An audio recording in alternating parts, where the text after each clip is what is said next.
what happened yesterday was a real shock to the system, that they lost subscribers for the first time in a decade when they botched the spinoff of the, I don't know how many people remember this, they botched the spinoff of the DVD by mail service that originally made them a household service name.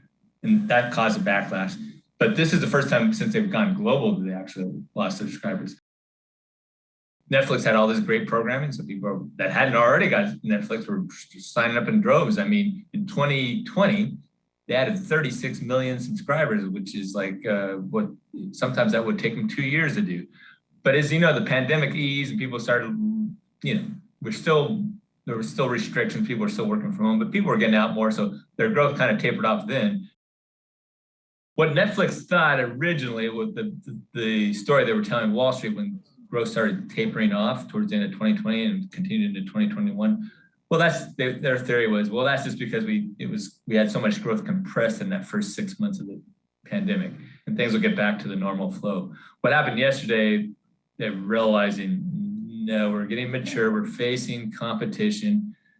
The password sharing is finally is a problem. We got to look for new sources of revenue because we're not going to grow as fast. So hence there's the idea for an ad-supported lower cost tier of the service.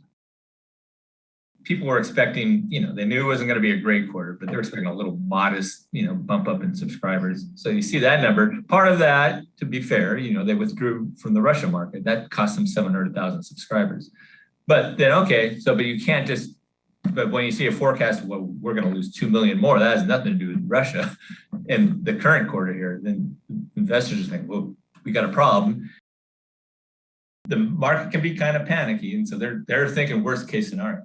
Right now they're factored the price that we're seeing in Netflix's stock. We haven't seen those levels in it since more than 4 years, early 2018. The reason they are cracking down on password sharing is a function of because their stock was already down significantly so far this year because their growth has been slowing.